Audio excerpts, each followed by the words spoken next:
دویمه یو اهم مسله د خلک تپوس کوي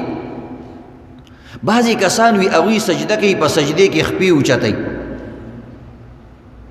نو آیا چې سجده کې خپې اوچتې کې انسان د دې انسان سجده او مونځ ادا کیږي که نه د ډېرو خلکو دا عادت دی عزتمند اکثر موږ او تاسو ځان نه خبر نه یو خپې اوچت اکثر کسان اوچتوي چېرته یو ځل ځان ته شاته موبایل ولګوه او یا هسې ځان ته یو ځل د خپل مونځ ریکارډینګ وکړه او بیا ځان ته ګوره نو خندا به دلې درځي خپل مونځ پورې چې دا ما څه کول هر یو څیز موږ جانچ پړتال کوو چېرته د مونځ هم جانچ پړتال وکوي که نه ماشومانو له ویډیوګانې جوړوئ په وړو وړو خبرو نوړی خوري او ځان له پکچرې او سیلفین یې وباسئ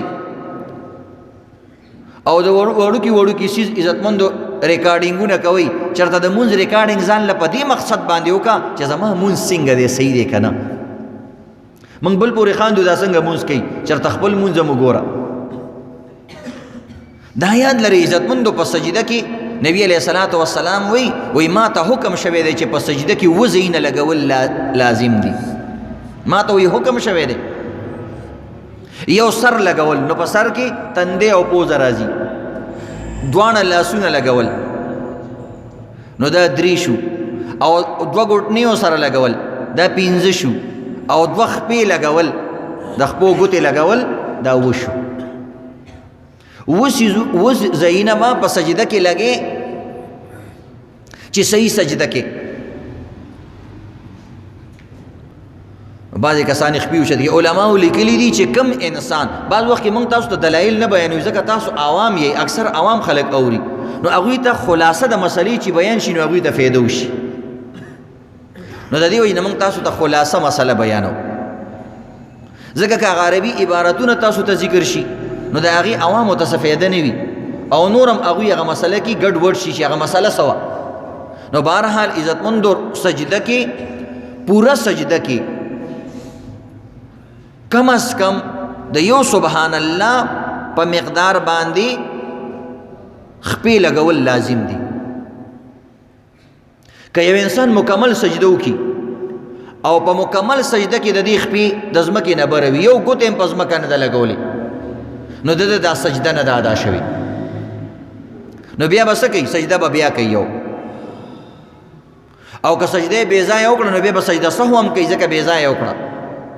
او که سجده یې صحیح ونه کړله په ټوله سجده کې یو سبحان الله بقدر هم د خپې ونه لګولې یو سیکنډ دپاره یې خپې ونه لګولې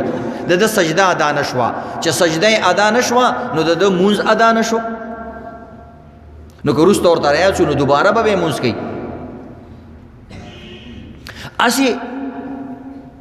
په سجده کې خپې اوچتول دا مکروه تحریمي دي